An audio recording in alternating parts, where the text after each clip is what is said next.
அன்பானவர்களே, இறைவன் இயேசு கிறிஸ்துவின் நாமத்தினாலே உங்களை நான் அன்போடு வாழ்த்துகிறேன். கர்த்தர் மிகவும் நல்லவர். அவரே உங்களையும் நேசிக்கின்றவராயிருக்கிறார். ஆகவே உங்களை காப்பாற்றுவதற்கு மிகவும் கவனமுள்ளவராய் அவர் இருக்கிறார். இன்றைக்கு கூட தியானத்துக்காக நம்ம ஒரு வசனத்தை எடுத்து நம்ம வாசிப்போம். யோவான் 6வது அதிகாரம் 7, 8, 9 வசனத்தை நீங்கள் படித்து பாருங்கள். யோவான் 6, 8, 9. அப்பொழுதும் அவருடைய சீஷர்கள் எல்லாம் சீமோன் பேதுருவின் சகோதரனாகிய அந்திரேயும் அவரையே நோக்கி, இங்கே ஒரு பையன் இருக்கின்றார், அவன் கையிலே 5 வற்கோதுமை அப்பங்களையும் 2 மீன்களையும் உண்டு, ஆனாலும் அவைகளை இத்தனை ஜனங்களுக்கு எம்மாத்திரம் என்றார். அன்பானவர்களே, பாருங்கள், அவர் மலை பிரசங்கம் பண்ணும்போது கூட தன் ஜனங்களை தன் பிள்ளைங்களை அப்படியே பட்னியோடு அவர் அனுப்ப அவங்களுக்கு மனசில் பாருங்கள். ஏன்னா தன் ரத்தத்தினால் மீட்டு கொண்டு தன் பிள்ளைங்களுக்காக தான் இந்த உலகத்துக்கு வந்தார். தன் பிள்ளைங்களை மீட்டு கொள்ளணும், தன் பிள்ளைங்களுக்காக ரத்தம் சிந்தணும், தன் பிள்ளைங்கள் அடிமைத்தனத்தால் இருக்கக்கூடாது, பசியோட பட்னியோடு இருக்கக்கூடாது, தாகமோட பலவீனத்தோடு இருக்கக்கூடாதுன்றதுக்காக தான் இயேசு கிறிஸ்து இந்த உலகத்துக்கு வந்தார். அந்த பிரசங்கத்தில் கூட பாருங்கள், அங்கே வந்தவங்களுக்கு அப்படியே விரும்பியாக அனுப்ப அவங்களுக்கு விருப்பம் இல்லை. அவங்க என்ன பண்ணுறாங்கன்னா, இந்த ஜனங்களை அப்படியே அனுப்பாதீங்க, சோர்ந்து போயிடுவார்கள் ஒளியில், அதனால் இவங்களுக்கு ஆகாரத்தை கொடுத்து அனுப்புங்க அப்படின்னு சொல்லி தேவன் சொல்லுகிறார்.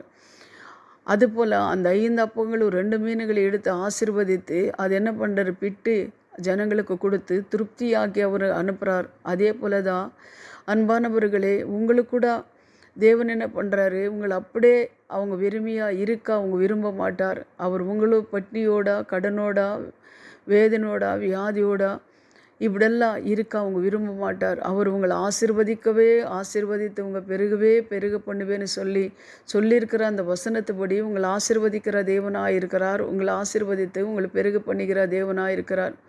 அது 2 மீன்களும் 5 அப்பங்கள் எப்படி எடுத்துகிட்டு வந்து அதை ஆசீர்வதித்தாரோ அதுபோல் நீங்கள் கூட உங்கள்கிட்ட என்ன இருந்தாலும் தேவனுக்கிட்ட ஏறெடுத்து அது சொல்லுங்கள், ஆண்டவரே என்கிட்ட இருக்கிறது இவ்வளோ தான், இதை நீங்கள் ஆசீர்வதிங்க அப்படின்னு சொல்லி நீங்கள் ஆசீர்வதித்து தேவனை பாதத்தில் கொண்டு வாங்க. கர்த்தர் உங்களை ஆசீர்வதிக்கிறவராக இருக்கிறார். ஏன்னா தேவன் எனக்காக தான் இந்த உலகத்துக்கு வந்து நம்ம நல்லா இருக்கணும் அப்படின்றது தான் அவர் என்ன பண்ணுறார், அவர் நோக்கம். நம்ம ஆசீர்வாதமாக இருக்கணுன்றது அவர் சித்தம். நம்ம கடனோட பட்னியோட இருக்கணும் அப்படின்றது அவங்க சித்தம் கிடையாது. சகோதரிகளே, இந்த காலை வேளையில் இந்த வசனம் கேட்குற நீங்கள் நினச்சி பாருங்கள், ஆண்டவர் அந்த வனாந்தரத்தில் அந்த ஜனங்களை வரும்போது அவர் உருகி அவங்கள போஷித்த தேவன். உங்களுக்கு கூட இந்த காலை வேளையில் என்னென்ன காரியத்துக்காக நீங்கள் இருக்கிறீங்களோ, என்னென்ன காரியங்கள் உங்களுக்கு தேவையோ அது அவர் உங்களுக்கு தேவன் செய்கிறவராக இருக்கிறார், கொடுக்குறவராக இருக்கிறார். ஆனால் நீங்கள் செய்ய வேண்டியது ஒரே ஒரு காரியம், உங்கள்கிட்ட இருக்கிறது எடுத்து அவர்கிட்ட கொண்டு வந்து ஆசீர்வதிங்கன்னு சொல்லி நீங்கள் ஜெபம் பண்ணுங்கள். ஜெபம் பண்ணும்போது உங்கள் தேவைகளெல்லாம் அவர் செய்கிறவராக இருக்கிறார்.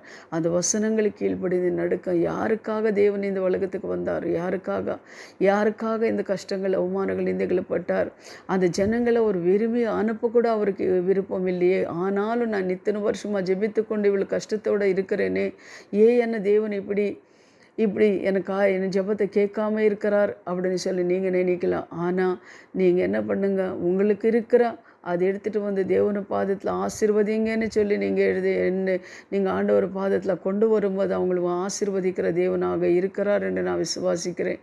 எதுக்கும் நீங்கள் பயப்படாதீங்க, கர்த்தர் பாதத்தில் வாங்க, கர்த்தர் உங்களை ஆசீர்வதிக்கிறார். இப்பொழுது நம்ம ஜெபிக்கலாம். எங்களை அதிகமாக நேசிக்கிற பரலோக பிதாவே, சர்வ வல்லமுள்ள தேவாதி தேவனே சுவாமி, இந்த நாளெலாம் இந்த வார்த்தைகளை கேட்குற ஒவ்வொரு குடும்பங்களில் என்ன குறை இருக்கிறதோ சுவாமி, அந்த குறைகளெல்லாம் நீங்கள் நிறைவாக்கி கொடுக்குற தேவனாக இருக்கிற சுவாமி. 2 மீனும் 5 அப்பத்தை 5-6 பேர் கொடுத்து கர்த்தாவை 12 கூடுகளை மிச்சமானது போல் அவங்களுக்கு வருமானங்களை அவங்க கையை பிரயாசத்தை தேவனீர் ஆசீர்வதித்து தேவனே உங்கள் கர்த்தாவை உங்கள் பாதத்தில் கொண்டு வர அந்த பிள்ளைங்களை ஒவ்வொருத்தனையும் ரட்சித்து பாதுகாத்து கொள்ளுங்க சுவாமி. அவங்கள மேலே உனக்கு கரம் இறங்குறதுக்காக நன்றி கர்த்தாவே. ஏசையா ஸ்தோத்திரம், இயேசுவின் நாமத்தினாலே பிதாவே. ஆமேன், ஆமேன். God bless you. கர்த்தர் உங்களை ஆசீர்வதிப்பார். ஆமேன்.